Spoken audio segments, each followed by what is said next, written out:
Even when you feel low, you can still go. Even when you feel slow, you can still go.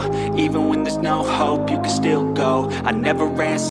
Hey y'all, hey, we back for another review of All the Queens Men. We are on season 3, episode 10, entitled Nowhere to Hide. If we can recall, at the end of episode 9, Madam had gotten sick of Carla's shit and slowly impaled her in the chest with a knife because they wouldn't let her shoot her. So since she won't let me shoot the hoe, I'm gonna stab her. And so now Carla's begging for her life after being stabbed in the chest, begging for help. And Madam couldn't be a bit more concerned. She gets in her car and she deuces out. Of course, with the slow sachet, she gets on about her business and she can't be bothered.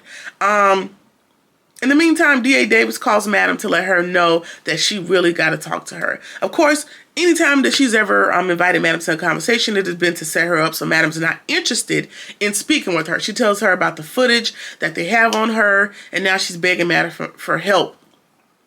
And in this scene, we learn I think the footage is from Concierge, and Concierge was able to tap into different things and all his connections and do what he needed to do. And I guess that is the footage he's given to the authorities to try to take Madam down. However, it still doesn't make sense for him to set D.A. Davis up for the takedown because she was gung-ho about taking Madam down as well. So she would have been an ally. So it doesn't make sense for you to take her down. Like, it's not adding up just yet, but I'm sure we'll get the information at some point. Doubt that it'll be this episode.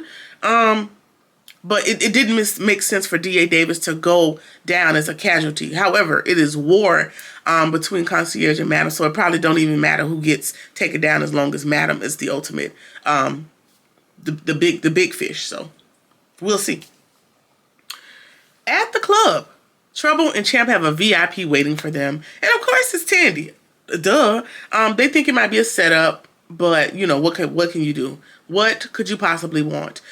She's back for her money. She says, listen, that was my escape plan. Like, in case this man leaves me or whatever happened, that was my golden goose. That was my ticket out. That's my life savings. Like, I did all this scamming and all this other stuff just for y'all to come in and take it. I'm not going down without a fight. And that's cool and all. But having all that in the safe beside the bed was dumb as hell. And it was poor financial planning. But, girl, whatever. I guess, new money problems, because that just didn't make no sense. Either way, Trouble tries to play hard, and she admits, well, quote unquote admits, yeah, Madam sent us now. What you gonna do? Just thinking like, okay, Tandy's afraid of Madam. She's not gonna go to Madam and confirm with the information, and kind of shoots her away like she did something. And Tandy tells him like, listen, this shit ain't over. Like, I mean, and I understand Tandy, like, girl, I don't know if you realize, like, the judge kept pushing and pushing at Madam, and now she dead. Lotus kept pushing, and now she dead. Like, girl, you didn't have a lot of chances, but you keep pushing it. But maybe your approach needs to be a little bit more delicate when it comes to Madam. But we already know when it comes to Tandy, she's going to tuck her tail, and all that bravado is going to go when she's speaking to Madam. So, of course, she's going to go snitch, and, we're going to have to figure that out. All right. In the meantime, until she can talk to Madam, she's out on the floor looking for Rayshawn, but he's nowhere to be found.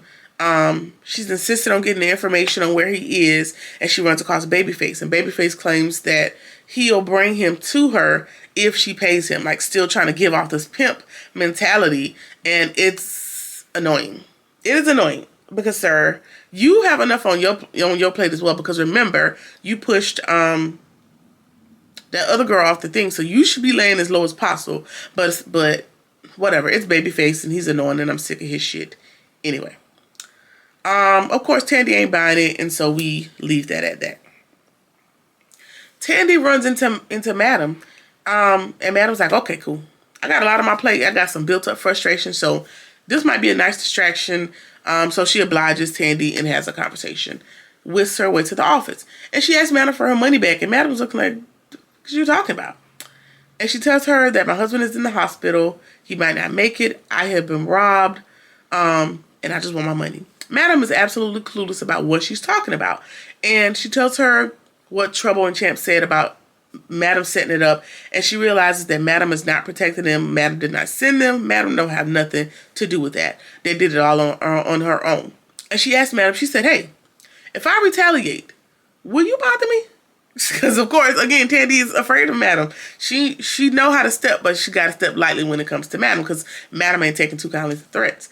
And Madam says, listen, you did all of that to Rayshawn. Y'all did all that violating and all that other crap to Rayshawn. Rayshawn puts together his little merry band of bandits, his team, and exacts revenge.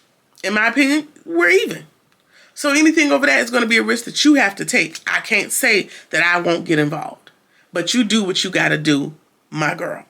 It's basically what Madam told her. And so, now she knows, like, okay, at least they don't have the full protection of Madam, so I might be able to get some kind of revenge. And so, I guess she takes some kind of solace in that and might take that as an action item. We'll see. So Tandy confronts Trouble with her lie, and, she hands out some threats about Trouble's mom if she doesn't get her money back. Trouble thinks that she can distract Madam with the information on Casanova just to kind of buy her some time to keep her lie going. And she tells Tommy what she saw. And then Champ comes over and confirms, like, yeah, we saw him out there, And of course they didn't tell Tommy the exact reason why they were at the precinct.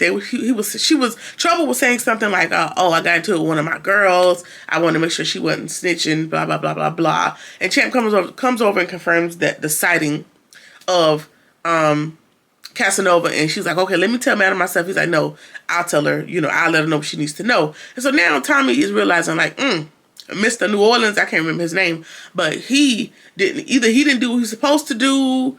Casanova survived the gunshot, like something, but he's gonna have a conversation with Blue and realize, like, he looked up the non-bleeding tactic or whatever New Orleans told him, and it doesn't prove to be an effective technique, which means that Mr. New Orleans then did some lying, and he is also a plant, and now we got to deal with that, unfortunately.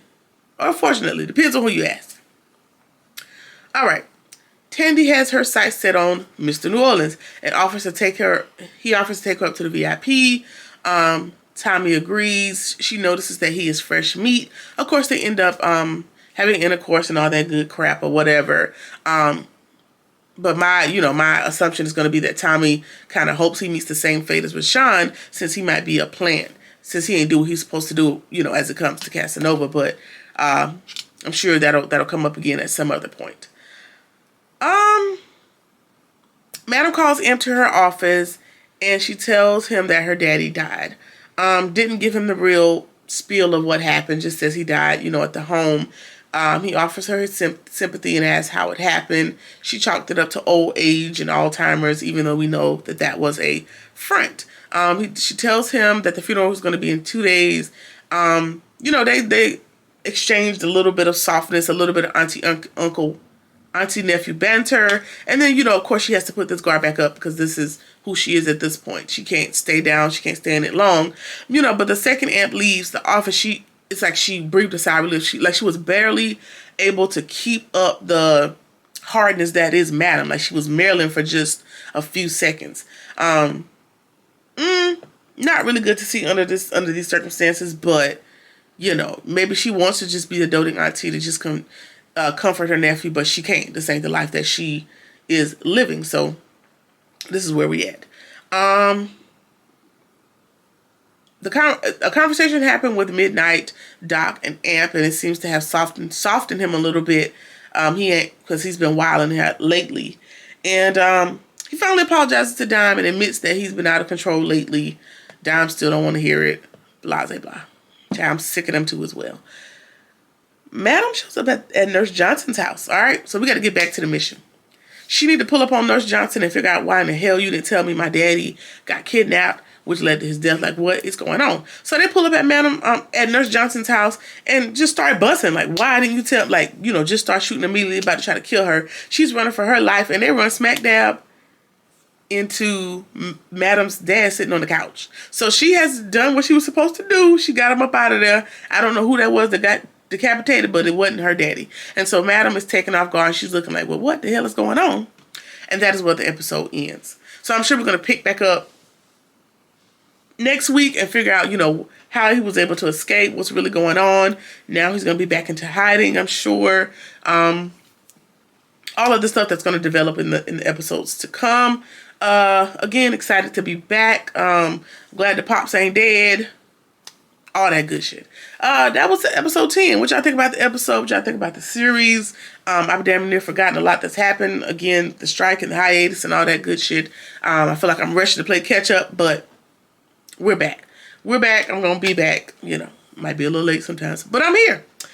Like, comment, share, subscribe, or whatever it is you feel like doing.